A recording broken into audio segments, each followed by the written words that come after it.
Good morning. Sean here from Mountains Garage, or the land of tape measures. I have more tape measures than any sane man should have. Truth is, I bought a box from this old dude who used to ride around selling junk out of the back of his truck. And not only are there a pile of them here, but each location, each bench in the shop has its own tape measure, and neatly written on the back, thanks to my wife, is its proper location. One step closer to the dream of organization that I'll never reach. But you gotta have a dream. This is the handle we built in part 2 of the video yesterday. And last night I went through my aluminum stock, found this piece that was already domed on the top. I need to get that ball cutter for my lathe so I can do round objects. I'm going to do that. I'll make everything round probably. But I did knurl it and cut some miscellaneous shapes, and I had no plan. I just started cutting. I left it long. It's a lot lighter than this thing, so it's got a good feel to it, believe it or not. And it probably will live right here in the Model A. When I was building it, it's kind of what I had in mind. Finishing up the retrofit on this Mr. Gasket shifter I got on Saturday. I made these stainless arms yesterday. I bought these last week. They showed up yesterday as well. And I like they have 2 sets of holes. I drilled and tapped both of them and tried them on. I ended up using the top ones. And the throw works out. It feels pretty comfortable. Once I physically get everything bolted on, it takes me a long time to shim for clearance because things get really tight when things start moving. But I end up making extra, I'll get it all set up and realize my bolt's not long enough to engage my lock nut, so go make another bolt.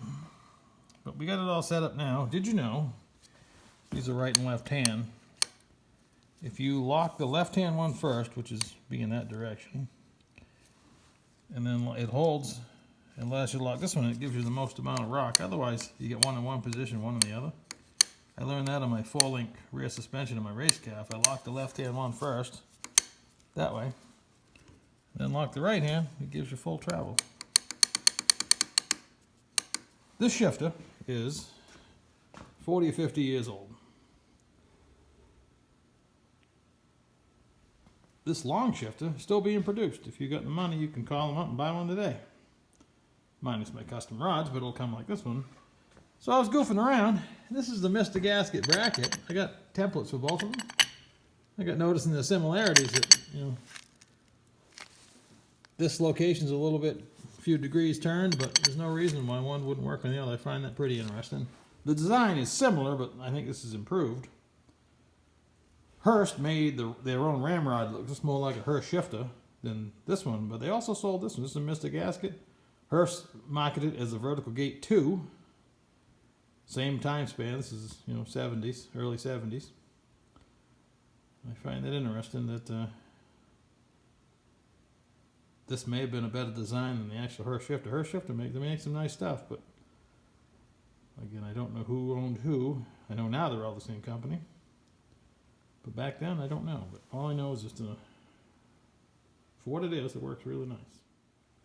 Here's my pile of sticks. I've actually sold a few lately. I had a bigger collection.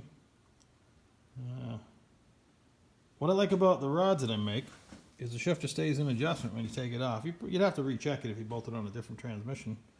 Whereas the Hurst is always moving because that's not locked. So it is when it's bolted on the transmission, but when it's out in the wild, it's not. Just a handy feature. Final thoughts.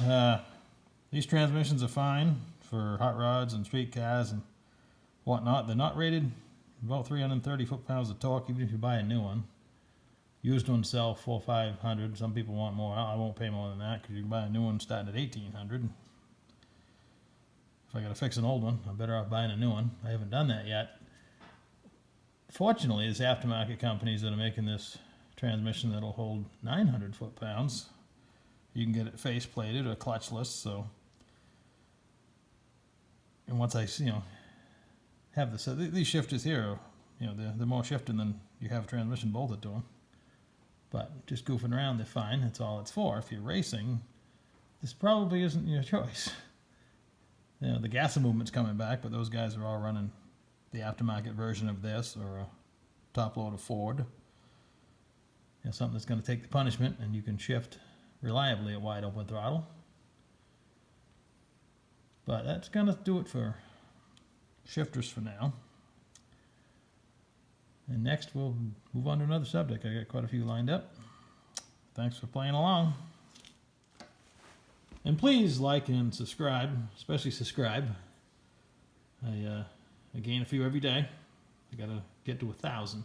I got a long ways to go in a 12-month period. Thanks again. Good day.